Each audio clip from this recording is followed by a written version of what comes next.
Moi je pense on va commencer. Bonjour. Donc le but de la présentation, c'est de vous parler de sécurisation du circuit du médicament et du contrat de bon usage, et de parler des atouts que peut apporter une solution intégrée de gestion de l'intégralité de la prise en charge thérapeutique du patient. Donc je suis Vincent Ordequin de Computer Engineering et je suis accompagné de Nicaise Nebo qui est pharmacien au centre hospitalier de Versailles et de Patricia Guinamo-Leroy qui est cadre de santé également au centre hospitalier de Versailles. Donc je vais commencer par une petite présentation et puis après nous pourrons répondre à vos questions sur le sujet. Alors, je vais commencer par vous rappeler un petit peu le contexte du projet qu'on a mené avec le centre hospitalier de Versailles. Quels étaient les objectifs de ce projet, parler de la méthodologie qu'on a utilisée pour le déploiement de la solution, et puis ensuite les apports de la solution sur l'ensemble du centre hospitalier. Et ensuite l'extension du périmètre du projet et les projets qui sont en cours et futurs dans le cadre de ce projet. Le contexte du projet, donc le centre hospitalier de Versailles, un hôpital donc banlieue parisienne, 745 lits et places, avec une activité diversifiée puisqu'il y a un peu plus de 500 lits en MCO, 135 lits en EHPAD, un secteur de psychiatrie avec 53 lits, et puis également un secteur de SSR. Donc on retrouve bien l'intégralité des spécialités et des domaines. Le système d'information au niveau de l'hôpital, un dossier patient qui est développé depuis de très nombreuses années en interne par l'établissement. Et puis également une gestion de la pharmacie et de toute l'activité pharmaceutique, de gestion, stock, approvisionnement, dispensation, qui est fait avec Pharma depuis 1998. Et l'établissement avait, comme beaucoup d'autres, une nécessité d'informatiser le circuit du médicament. Pour sécuriser ce circuit du médicament, renforcer le lien entre la pharmacie et les unités de soins, répondre aux critères de certification HAS, répondre également aux engagements pris dans le cadre du contrat de bon usage du médicament, et puis améliorer la prise en charge des patients. Pour répondre à cette demande au niveau de l'établissement, le choix a été fait dans un premier temps de tester les modules complémentaires de la solution Pharma, donc qui étaient déjà utilisés depuis très longtemps à la pharmacie, pour prendre en charge le circuit du médicament, avec un choix qui a été fait de commencer à tester le module sur le pôle gériatrie, EHPAD, puis, si les résultats étaient concluants, de passer sur le MCO avec choix d'un service pilote. La méthodologie a été relativement classique dans ce domaine-là, donc formation des référents côté pharmacie sur tout le paramétrage nécessaire et tout ce qui était à compléter au niveau de l'application pour préparer ce circuit du médicament, avec une assistance des utilisateurs sur tout ce paramétrage, la formation des utilisateurs du service pilote et une assistance au démarrage et un suivi post-démarrage des utilisateurs. Donc ceci a permis de mettre en place l'outil sur tous les secteurs EHPAD et SSR, et donc de valider le bon fonctionnement de l'outil sur ce domaine-là, alors qui est pas forcément le plus complexe à informatiser dans le domaine. Et donc la décision a été prise de continuer sur les services de MCO, avec là le choix d'un service pilote qui était le service d'hématologie soins intensifs. Et puis, suite au déploiement donc, dans ce premier service pilote et au succès, je dirais, de cette mise en œuvre, il a été décidé un déploiement progressif sur l'ensemble des autres services de l'établissement.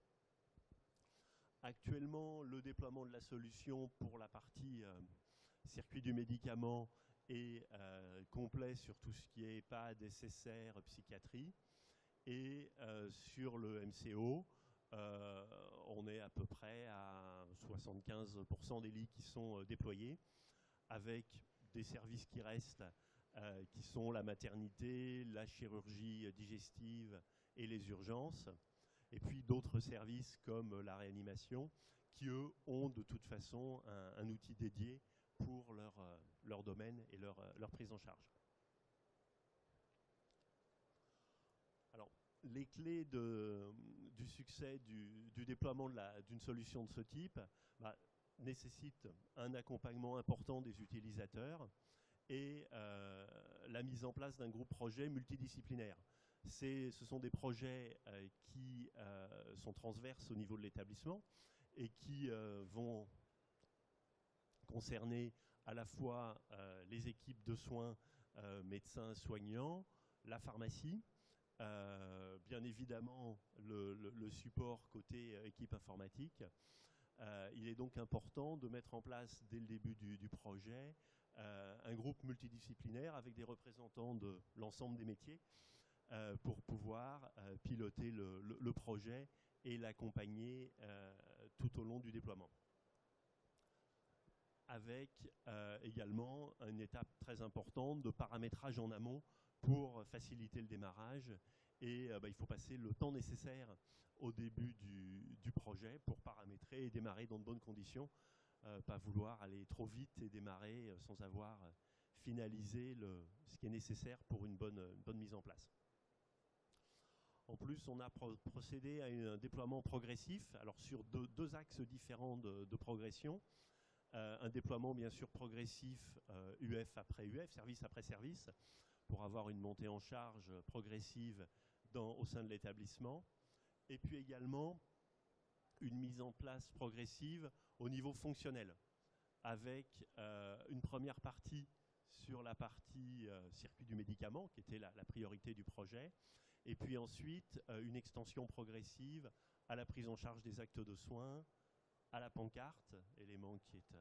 en cours à l'heure actuelle, et puis ensuite à terme un déploiement de l'aspect transmission ciblée pour compléter, je dirais, la prise en charge du patient. Les apports d'une solution de ce type sont multiples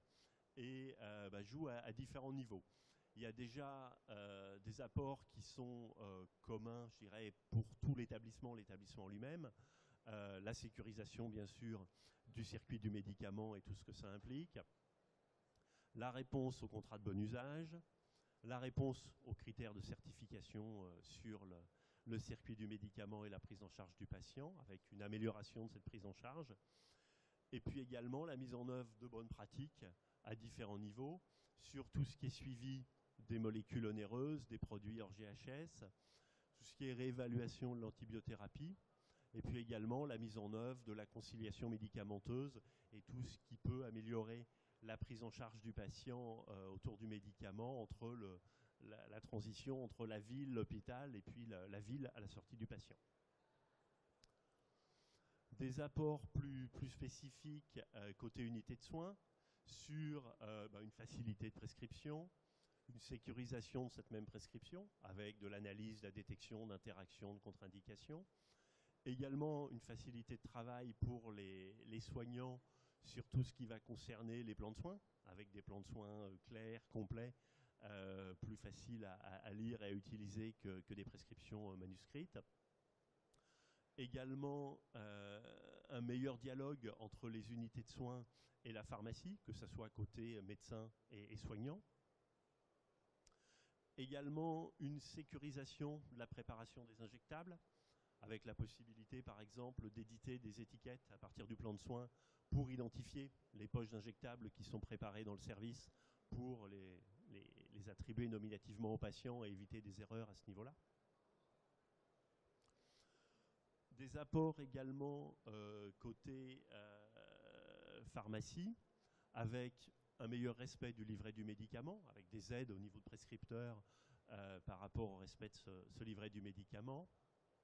une sécurisation de la validation pharmaceutique des prescriptions, avec des outils d'aide à cette validation, une amélioration du service rendu par la pharmacie aux unités de soins, et puis également la possibilité de mettre en œuvre de la dispensation nominative des médicaments pour là aussi améliorer la qualité de la prise en charge, la mise en œuvre des bonnes pratiques, et puis là aussi l'amélioration du dialogue entre la pharmacie et les unités de soins. Alors, suite donc au déploiement du circuit du médicament, donc, qui était la première étape du projet, on avait une demande des soignants qui était de pouvoir également intégrer dans le même outil, dans le même plan de soins, autre chose que le médicament, et d'étendre le périmètre à la gestion des actes de soins et également à la prise en compte de la pancarte patient, des transmissions ciblées. Il a donc été décidé dans le cadre du projet de mettre en œuvre le module de gestion des soins et donc d'étendre le périmètre avec la gestion des actes de soins, la mise en œuvre de la pancarte patient, avec là aussi la même logique, une mise en œuvre dans un premier temps sur le service pilote pour valider le paramétrage, valider la bonne prise en charge, prise en main de l'outil par les différents acteurs, et puis ensuite un déploiement progressif sur les autres unités de soins. Avec donc cette même logique de déploiement, et c'est toujours cette même méthodologie de paramétrage de la partie acte de soins, formation des référents, formation des utilisateurs du service pilote, et puis assistance à la mise en œuvre. L'intérêt également de cette fonction, je pourrais l'illustrer un tout petit peu plus loin, c'est la possibilité de mettre en œuvre un lien entre les fonctions de prescription et des paramètres patients, et donc de structurer un certain nombre de prescriptions conditionnelles pour faciliter la mise en œuvre de ces prescriptions conditionnelles par les soignants et sécuriser un certain nombre de choses à ce niveau-là. Avec en même temps un début de mise en œuvre de la pancarte qui va pouvoir être alimentée automatiquement par ces paramètres patients qui vont être saisis et mis à jour dans le cadre du circuit du médicament et de la prescription.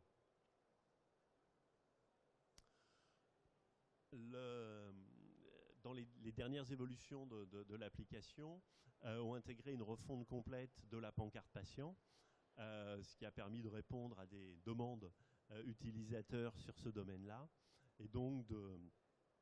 d'avoir la décision de mettre en œuvre la pancarte de manière plus complète au sein de l'établissement, avec un paramétrage de la pancarte patient qui est en cours, et pareil, une mise en œuvre qui sera faite sur le service pilote, puis une généralisation progressive. Ce qui concerne les transmissions ciblées, c'est quelque chose qui est prévu un peu plus tard dans le projet, une fois que les autres domaines auront été pris en compte. Dans l'aspect évolution également de l'outil, et dans le cadre de ce qui est prévu dans le périmètre du logiciel, il y a un certain nombre de choses qui sont en cours d'étude avec le service informatique de l'établissement. Alors, on a déjà une mise en place de l'appel contextuel du module donc de gestion des soins depuis le dossier médical du patient, donc qui permet aux médecins et soignants d'appeler les fonctions du module de prescription et de soins depuis le dossier patient. Et on a également une intégration qui est en cours d'étude pour avoir une intégration avec le plateau d'imagerie et pouvoir intégrer des demandes d'imagerie directement depuis les fonctions de prescription de soins, avec un retour de l'outil de gestion du plateau d'imagerie pour afficher les créneaux réservés côté plateau d'imagerie dans le plan de soins du patient, pour avoir cette information à disposition des soignants. Et puis, logique un peu similaire avec la partie gestion du laboratoire, où là, ce qui est prévu, c'est un appel contextuel donc de l'outil de gestion du laboratoire pour la partie prescription des actes de biologie, et un retour d'information pour avoir un affichage dans le plan de soins des prélèvements à effectuer. Une petite illustration avec quelques copies d'écran sur l'outil et les intérêts donc, de cette solution intégrée et de ce qu'elle peut apporter sur cette jonction, je dirais, entre le médicament et les paramètres patients, la pancarte. Donc on a ici un écran de prescription, un plan de soins avec le traitement du patient en cours, les éléments de soins qui apparaissent dans la partie basse de l'écran ici. Et on peut voir que sur certaines prescriptions, comme ici sur la prescription, la première ligne d'insuline, on peut avoir une prescription avec une posologie qui n'est pas précisée directement dans le plan de soins ici, tout simplement parce qu'au niveau des fonctions de prescription, le médecin a la possibilité de conditionner de manière structurée la posologie administrée en fonction d'un paramètre patient, qui ici est la glycémie du patient, et on peut définir en fonction de la tranche de la plage de glycémie du patient quelle est la posologie à utiliser pour le produit. L'intérêt de ce système, c'est que ça permet de structurer ces prescriptions conditionnelles plutôt que d'avoir sa saisie sous forme de commentaires liés à la prescription en texte libre. Ce qui va permettre ensuite, au moment de l'administration de l'insuline au patient, d'avoir une saisie de la glycémie du patient par le soignant. Et en fonction de la valeur de la glycémie qui va être saisie, on va pouvoir automatiquement proposer